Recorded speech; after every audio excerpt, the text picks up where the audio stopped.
Бүгүн 26-июнда 1-класска электрондук каттоонун экинчи этабы башталды. Бул тууралуу Билим берүү жана Илим министрлигинен кабарлашты. Маалыматка ылайык, экинчи этапка жашаган дарегине карабай 26-июндан 31-августка чейин каттоого турууга болот. Биринчи этап юридикалык жашаган жери боюнча 10 апрелден 25-июнга чейин жүргүзүлдү. Мамлекеттик жана муниципалдык мектептердин 1-классына 81.396 бала кабыл алынса, анын ичинен 1967 бала жеңилдик менен кабыл алынды.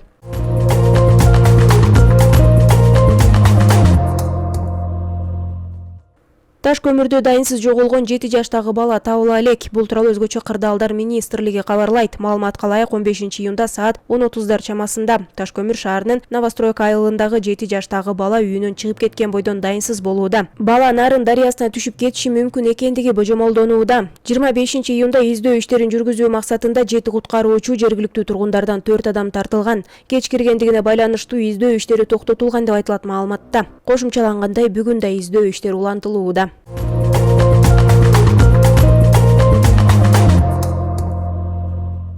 Жалал Абад облусунда жер титиреди. Сейсмология институтунун маалыматына ылайык, бүгүн саат 9:08 чамасында Жалал Абад облусунун аймагында очогунда күчү 3 балга жеткен жер титирөө катталды. Жер титирөө Сузак районунун Таралча, Канжыра айдылдарында 2,5 балга чейин сезилген деп айтылат маалыматта. Жер титирөөдөн жабыркагандар жана кыйроолор катталган жок.